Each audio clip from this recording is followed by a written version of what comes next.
አወዛጋቢው የአቶ ጌታቸው ረዳ የአልጀዚራ ቆይታ ብዙ እያባባለ ነው። ይህን አስመልክቶ ያሰናዳነው ልዩ ዘገባ በዛሬው ዝግጅታችን ወደ እናንተ እናደርሳለን። አስቀድመን ግን ዛሬ የተሰሙ አጫጭር መረጃዎችን እናስደምጣችሁ። ፕሬዚዳንት ዶናልድ ትራምፕ ከሁሉም የሶስተኛው ዓለም ሀገራት ስደተኞች ወደ አሜሪካ እንዳይገቡ የሚያደርግ ዘላቂ እቅድ ለመጣል እቅድ እንዳላቸው በማህበራዊ ሚዲያ ገጻቸው ላይ አስታወቁ። ትራምፕ ይህንን እቅዳቸውን ያስታወቁት በአሜሪካውያን ዘንድ የሚከበረውን የምስጋና ቀን በዓልን ምክንያት በማድረግ ባሰፈሩት መልእክት ላይ ነው። ይህ የፕሬዝዳንቱ ሐሳብ የተሰማው ባለፈው ረቡዕ አንድ አፍጋኒስታዊ ስደተኛ ዋሽንግተን ውስጥ ሁለት የብሔራዊ ዘብ አባላት ላይ ተኩሶ ክፉኛ ካቆሰላቸውና የአንደኛዋ ሕይወት ካለፈ በኋላ ነው። ትራምፕ ይህንን ጥቃት ተከትሎ ለ19 የውጭ ሀገር ዜጎች የተሰጡ የመኖሪያና የሥራ ፈቃድ እንዲመረመርም አዘዋል። ትራምፕ በጽሑፋቸው አሜሪካ ሙሉ ለሙሉ እንድታገግም ከሁሉም የሶስተኛ ዓለም ሀገራት የሚመጡ ስደተኞች ላይ ቋሚ እገዳ ጥላለሁ፣ እንዲሁም በባይደን ዘመን ወደ አገሪቱ እንዲገቡ የተደረጉ ሚሊዮኖች ፈቃድን እሰርዛለሁ ሲሉ ትሩዝ በተባለው የራሳቸው የማህበራዊ ሚዲያ መድረክ ላይ አስፍረዋል። የአሜሪካ የዜግነትና ኢሚግሬሽን አገልግሎት ረቡዕ ዕለት ከብሔራዊ ደህንነት ስጋት ጋር በተያያዘ ለ19 ሀገራት ዜጎች ከዚህ ቀደም በአሜሪካ የተሰጡ የመኖሪያና የሥራ ፈቃዶች እንዲሁም የቀረቡ ማመልከቻዎችን እንደሚመረምር ማስታወቁ አይዘነጋም።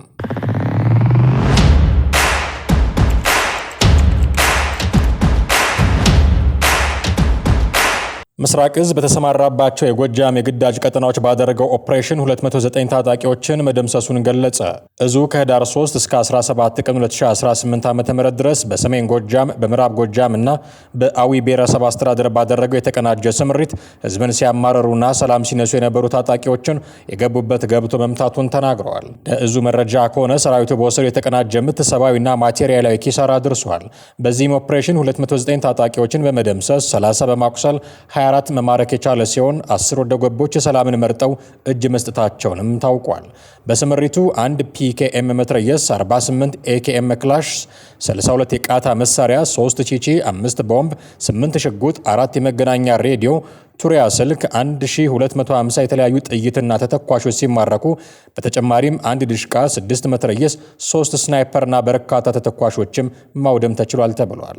ሰራዊቱ ባደረገው የተቀናጀ አሰሳና ፍተሻ በቁዝላ ኬላ መሳሪያዎችን ደብቀው በመኪና ወደ ባህር ዳር ሊገቡ ሲሉ የተያዙትን 3 የታጣቂው አባላትን ጨምሮ 25 ሴሎችን በቁጥጥር ስር መዋሉንም ገልጿል።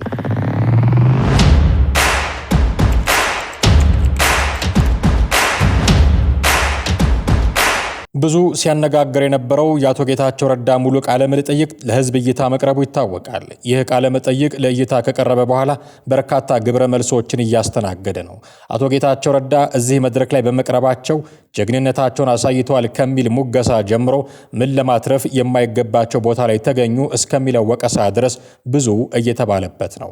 አቶ ጌታቸው ረዳ አልጀዚራ ላይ ተገኝተው የተቀመጡበት ወንበር የጋለ ብረት ምጣድ የመሰለበትም ምቹ ዙፋን የሆነበትም ቅጽበት አሳልፈዋል። መልሳተው ቃላት የቸገራቸው ጊዜ እንደነበረው ሁሉ እንኳን ተጠየቅኩ የሚያስብል ማብራሪያ የሰጡበትም ጥያቄ ነበረ። ከነዚህ ሁሉ ነገሮች መሃል ግን ሁለት ሐሳቦች ቃለ መጠይቁን ተከትሎ በመንሸራሸር ላይ ናቸው። አንደኛው አቶ ጌታቸው ረዳ ስለ ኮሎኔል ደመቀ ዘውዱ የተናገሩትና አማራ በውይይቱ ላይ አልተወከለም የሚሉት ናቸው። አቶ ጌታቸው ረዳ ኮሎኔሉን መቅረባቸው ልክ እንደሆነ ማስረዳታቸውን አድንቆ ኤርሚያስ ለገሰ ስለ ኮሎኔሉ እንዲህ ይላል። እንዴ ኮሎኔል ደመቀ ዘውዱ እኮ አሁን ቢያንስ በዛ አሁን ባለው ማህበረሰብ ውስጥ እኔ እስከሚገባኝ ቅቡልነት አለው። አሁን ባለው ማህበረሰብ ውስጥ አሁን ወልቃይት ላይ ወይ ራያ ይሄ ጠለምት ምናም ይሄ ያ ኤሪያ ላይ ባለው ቅቡልነት አለው እስከሚገባኝ። መሪያችን ነው የሚሉት፣ አስተዳዳሪያችን ነው የሚሉት፣ የጀግንነታቸው ምልክት ነው። ለጎንደሮች እኮ ኮሎኔል ደመቀ ዘውዱ የጀግንነት ምልክት እኮ ነው። ተሳሳትኩ? አያሌው ሜምበር የት ነው ያለው? የጀግንነታችሁ ምልክት አይደል? ኢንክሉዲንግ እዚህ ያሉት ኦሃዮ ያሉት ግፉዋን የጀግንነታቸው ምልክት ነው። አንጻራዊ በሆነ መልኩ ሰላም ያገኘነው በሱ ነው ይላሉ እኮ። ስለዚህ የጀግንነታቸው ምልክት ካረጉት ይወክለናል ብለው ካሉት ሰው ጋር ጌታቸው ተቀምጦ ቢነጋገር ምንድነው ወንጀሉ? ነገ ውጤቱ ምን ይሆናል ሌላ ጉዳይ ነው። ውጤቱ ኮሎኔል ደመቀ ዘውዱን የሚያነሳ ሊሆን ይችላል። ውጤቱ ኮሎኔል ደመቀ ዘውዱን ወደ ህግ ተጠያቂነት የሚወስድ ሊሆን ይችላል። በወንጀል ነገር ውስጥ ሊጠየቅ ይችላል። ውጤቱ ሌላ ነው። ፕሮሰሱን ነው እያወራሁት ያለሁት። ምን አለበት ሄዶ ቢያወራው? ምን ያለበት ሄዶ ቢቀመጥ? የኔን አስተያየት ታስታውሳላችሁ? ጌታቸው እንደመጣ ሁሉ ጀነራል ታደሰ ወረደን ቢመጣና ባየው ደስ ይለኛል ያልኩት። አሁንም እንደሱ ነው የማስበው።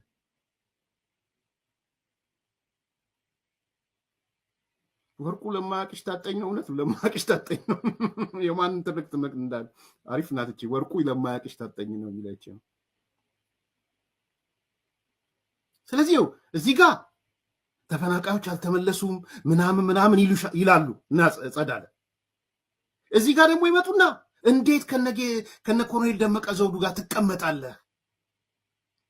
ጄኖሳይድ ከፈጸመው ጋር እንዴት ትቀመጣለህ? ምንድነው የምታስቡት ታዲያ? አብዛኛው ምንድነው የምታስቡት? ከኮሎኔል ደመቀ ዘውዱ ጋር ካልተቀመጠ ከማጋ ነው እንዲቀመጥ የምትፈልጉት? ነገ የወንጀል ጉዳይ ከሆነ ጌታቸውም ይጠየቃል፣ ኮሎኔል ደመቀ ዘውዱም ይጠየቃል፣ ሁሉም ይጠየቃል በየደረጃው ሁሉም። የሽግግር ፍትሁ ሲመጣ እና አንዳንዴ በቃ ምን አይነት አንዱ ከአንዱ ጋር እንዴት እንደሚጋጭ ጋዜጠኛው የሚያውቀው ነገር ብዙ የለም። ቅድም እንዳልኳችሁ ነው እንዴት ወረንት እንደሆነ እሱን ከግምት ከታችሁ ማለት ነው። ሌላኛው ጉዳይ መድረኩ ላይ ስፍራ አልተሰጠንም፣ ውይይቱ ላይ ቦታ አልነበረንም የሚሉ ሰዎች ክስ ነው። ይህ ውይይት አማራ በአግባቡ ያልተወከለበት መድረክ ነው በሚል ሰፊ ትንተና ሲሰጥበትም አስተውለናል። ዛሬ ልናገር የምፈልገው ነገር ስለ ጌታቸው ሳይሆን ስለ አማራ ነው መናገር የምፈልገው። ከመድረኩ ልነሳ። መድረኩ በጣም በሚያሳዝን ሁኔታ የአማራ ጉዳይ ኢትዮጵያ ውስጥ it is too big to ignore። ይሄንን አስምሩልኝ። ማንም ሴንሲብል የሆነ ሰው ስለ ሰብአዊ መብት ይጨነቃለሁ የሚል ሰው ኢትዮጵያ ውስጥ ሰላማዊና ዴሞክራሲያዊ ሽግግር ኢትዮጵያ ውስጥ የምር ጄኒውን የሆነ ለውጥ ኢትዮጵያ ውስጥ እንዲመጣ የሚፈልግ ሰው የአማራን ጉዳይ ችላ ማለት አይችልም። ችላ ማለት አይችልም የምለው ለምንድን ነው? አማራ እየተዋጋ ስለሆነ ብቻ አይደለም። የአማራን ጉዳይ ችላ ማለት አይቻልም የምለው የኢትዮጵያ ሀገረ መንግስት መቀጠል አልቲሜትሊ ዲፔንድ የሚያደርገው በአማራ ውሳኔ ላይ ስለሆነም ጭምር። አማራ በጣም ትልቅ ህዝብ ነው። የአማራ ህዝብ በጣም ሰፊ ህዝብ ነው።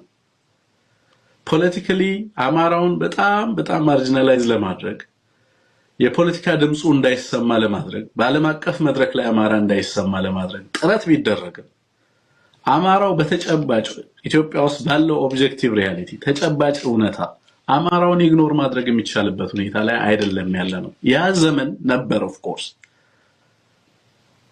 አማራው የፖለቲካ ኃይል ሳይሆን ዝም ብሎ just number ቁጥር ሆኖ ኢትዮጵያ ውስጥ የኖረበት ጊዜ ነበር። ሌሎች የፖለቲካ ኃይሎች የራሳቸውን ፍላጎት በሚያስፈጽሙባቸው ሁኔታዎች ውስጥ አማራው ግን ቁጥር ሆኖ ከዜጎች ያነሰ ሆኖ ኖሯል። የፖለቲካ ውጤቱ ያለፉት 30 እና 40 ዓመት የፖለቲካ ዲዛይን ውጤቱ ዛሬ ኢትዮጵያ ውስጥ ያለው ነባራዊ ሁኔታ ነው። ዛሬ ያለው ነባራዊ ሁኔታ አማራውን በምን አይነት ሁኔታ ውስጥ እንደከተተው ሌላውንም በምን አይነት ሁኔታ ውስጥ እንዳመጣው እንመለከታለን። ትልቅ ነገር ነው። የአማራውን ጉዳይ ኢትዮጵያ ውስጥ ሳያነሱ ስለ ኢትዮጵያ ጉዳይ ቃለ መጠይቅ አድርጎ ለማለፍ የሚያስችል ባይ ዲዛይን ስለ አማራ ላለማውራት ከመፈለግ ነው የሚመነጭ።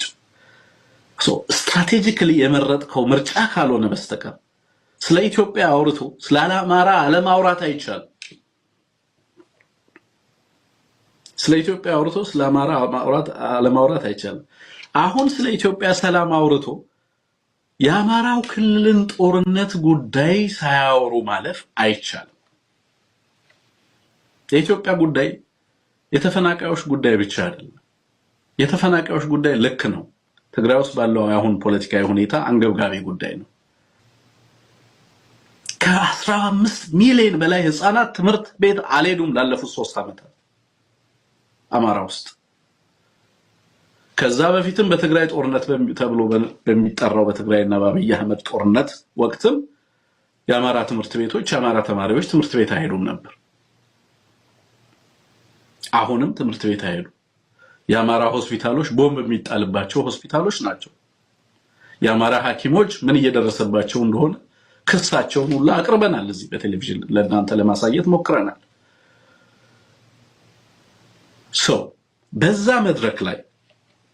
በዛ መድረክ ላይ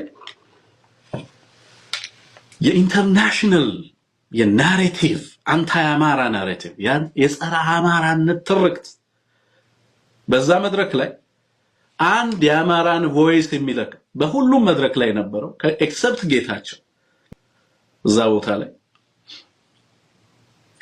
ፓነሊስቶች ተብለው የቀረቡትም ሰዎች የአማራን ድምጽ የሚያሰሙ ሰዎች አይደሉም። የራሳቸው ፍላጎት ያላቸው ናቸው። ኢንጂነር ይልቃል ጌትነት ከሰሞኑ እያራመዱት ባለው አቋማቸው ምክንያት ተቃውሞና ምላሽ ያገኙ ጀምረዋል።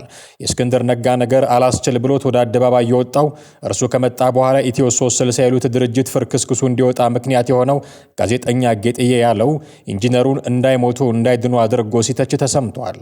የብሔር ፖለቲካን ሙጥኝ ያሉ ህወሓት ለአማራ የሰጠውን ጠባብ ክልል ተቀብለው የሚያመነዥጉ ባንዲራችንን አስጥለው የራሳቸውን ሀሳብ ሲጭኑብን እሺ ያሉ ሰው ሆኗል ብሎ በመተቸት ለኢንጂነር ይልቃል ጌትነት ተከታዩን ምላሽ ሰጥቷቸዋል። ኢንጂነር ይልቃል ጌትነት ሰሞኑን ያደረገውን ቃለ መጠይቅ ሰምቻለሁ። እውነት ለመናገር አስደንጋጭ ጭምር ነው።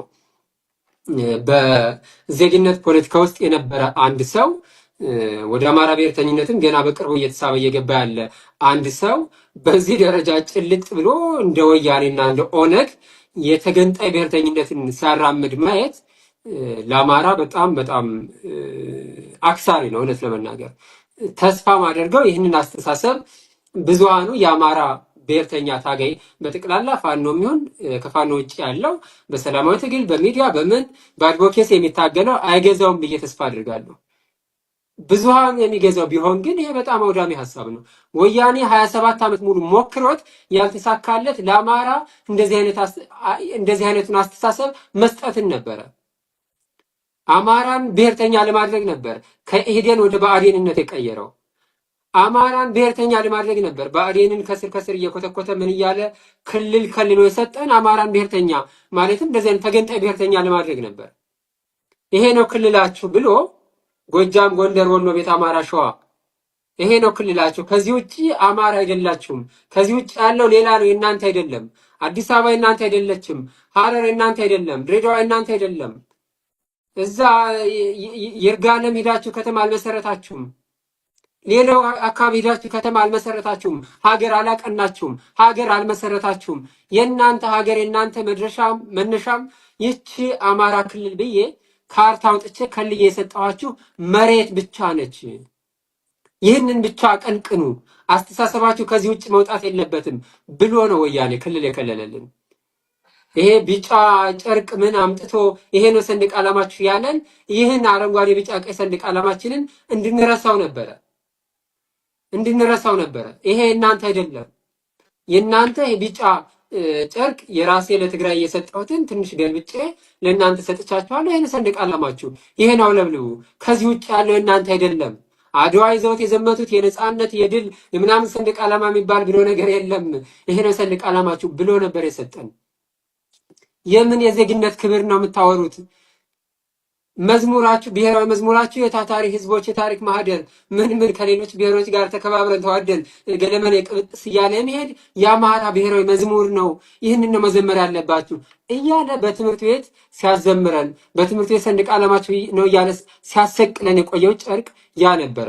አሁን የኢንጂነር ይልቃል ጌትነት አመለካከት ውስጥ ጭንቅላት ውስጥ ያለው ያ ስሪት ነው። ይሄ በጣም በጣም በጣም አደገኛ የሆነ አስተሳሰብ ነው።